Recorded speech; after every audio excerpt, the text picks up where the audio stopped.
The date was November 24th, 1971. It was the day before Thanksgiving. Northwest Orient Airlines Flight 305 was preparing for its short journey. The Boeing 727 was scheduled to fly from Portland, Oregon to Seattle, Washington. On board, a man calling himself Dan Cooper settled into seat 18C.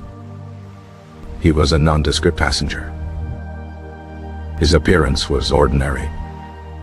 He wore a dark suit. Black tie completed his attire. He had a white shirt. His hair was neatly combed. Dark sunglasses obscured his eyes. He ordered a bourbon and soda. The flight took off without incident. The sky was overcast. Rain was falling lightly. Plane ascended into the clouds. The cabin crew began their routine service. Flight attendant Florence Schaffner approached Cooper. He handed her a note. She initially thought it was a discarded business card. She put it in her purse. Cooper leaned in closer. He told her she should read the note. He said he had a bomb. Schaffner retrieved the note. Her heart pounded as she read the message. The note was written in neat, block letters. It stated his demands clearly. He wanted $200,000 in unmarked American currency. He also demanded 4 parachutes. 2 primary and 2 reserve parachutes were specified. Schaffner went to the cockpit. She informed the captain, William Scott, of the situation. Captain Scott immediately contacted air traffic control. The FBI was notified. The airline management was also brought into the loop. The plane continued its flight path. Passengers remained unaware of the unfolding drama. Cooper remained calm. He smoked a cigarette. He ordered another drink. He pointed to a briefcase on his lap. He briefly opened it. Schaffner saw what appeared to be red sticks. Wires were attached to them. This confirmed his threat. The plane circled over Puget Sound. It awaited instructions from the ground. Authorities in Seattle scrambled to meet his demands. They gathered the money. They sourced the parachutes. The FBI agents worked quickly. They ensured the money was unmarked. They checked the parachutes for any tampering. The plane landed at Seattle-Tacoma International Airport. It taxied to a remote section of the tarmac.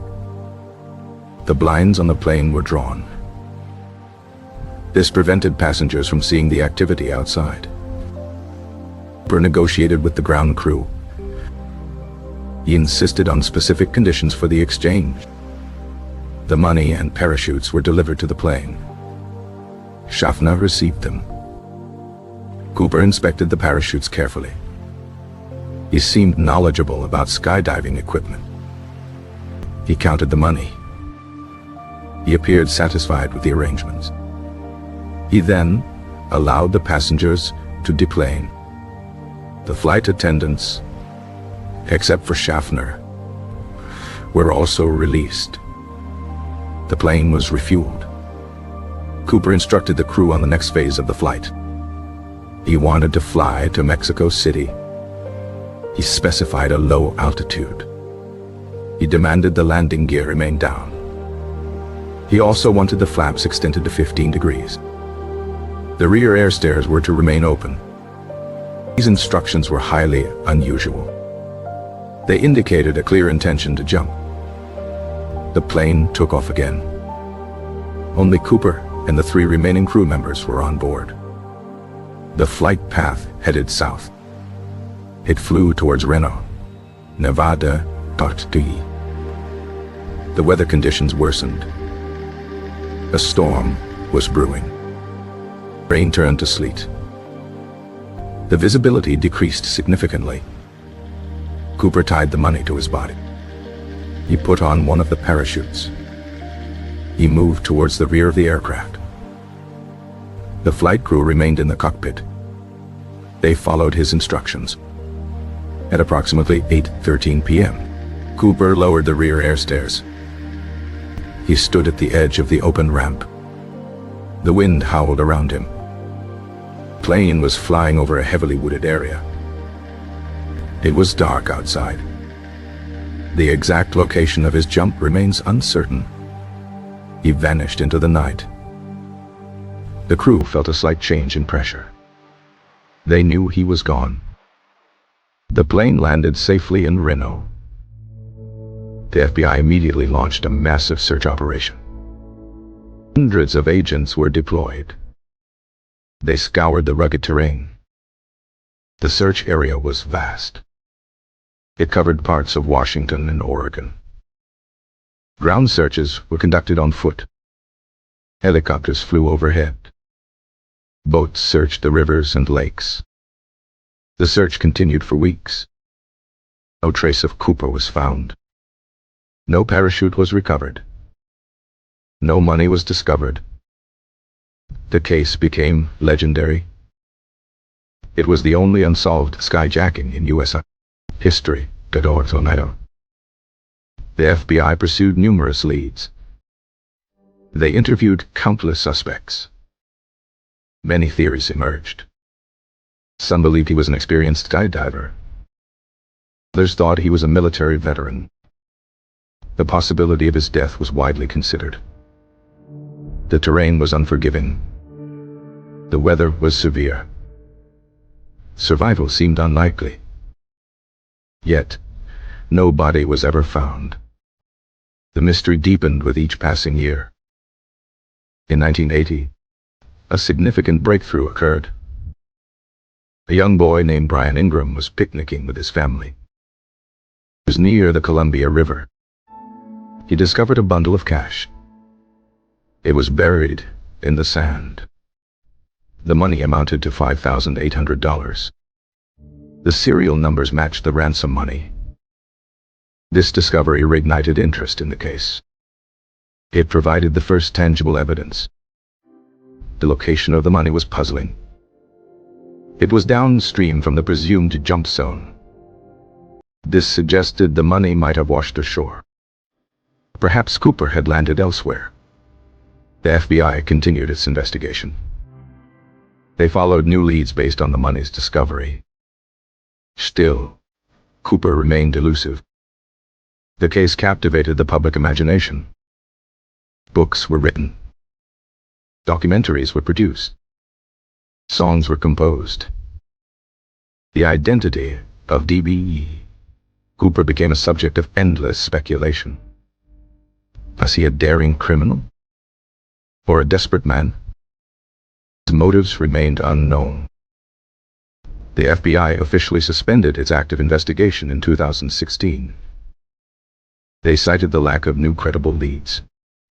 The case file remains open. It is preserved for historical purposes. The legend of D.B. Cooper endures. He remains an enigmatic figure. His escape was audacious. His disappearance was complete. The mystery continues to fascinate generations. The cold case remains unsolved. It is a testament to his cunning, or perhaps to sheer luck. The D.B. Cooper hijacking is a unique chapter in criminal history. It stands alone. The questions persist. Who was he? How did he do it? Where did he go? The answers are lost to time. The legend lives on. The wind whispers his name through the trees. The river flows silently past the spot where the money was found.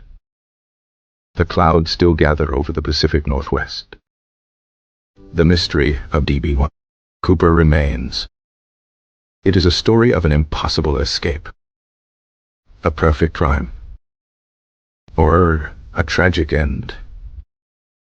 The truth is hidden somewhere in the vast wilderness. The search continues in the minds of many. The legend of the skyjacker who vanished. It is a tale told and retold. A true American enigma. The year 1971 holds the secret. The Boeing 727 flew into history. The man in seat 18C became a phantom. His legacy is one of unanswered questions. The case file gathers dust. The public still wonders. The mystery of D.B. Cooper. It is a captivating tale. True crime puzzle. A legend born of the skies. The rain fell that night. The darkness swallowed him whole. The money was found years later. But not the man. The search was exhaustive. The results were minimal. The FBI tried everything. They came up empty-handed. The public never forgot. The name D.B. Cooper echoes. A ghost in the annals of crime. The perfect getaway. Or a fatal miscalculation. The debate continues. The theories abound. The truth remains elusive. The legend grows with time. The sky holds its secrets. Forests keep their silence. The river flows on. The mystery of D.B. Cooper. A story for the ages. A riddle without a solution. A man who disappeared. A legend that lives. The year 1971. A pivotal moment. A daring act. A vanishing man. The case remains open in spirit. The public's curiosity never wanes. The story is etched in history. The man, however, is not. His identity remains unknown. His fate, a subject of endless debate. The D.B. Cooper case. A true American mystery. It continues to intrigue. It continues to baffle. It continues to inspire. The search for answers persists. The legend of the skyjacker. A tale of daring and disappearance. The Pacific Northwest holds its breath. The wind whispers through the pines. The river flows, carrying secrets. The mystery of D.B. Cooper. A timeless enigma. The year 1971. A date etched in infamy. The man who jumped. The money that surfaced. The questions that linger. The case that defies explanation. The legend of the vanishing man. It lives on. The story is told and retold. The fascination never fades. The mystery of D.B. Cooper. A true American legend.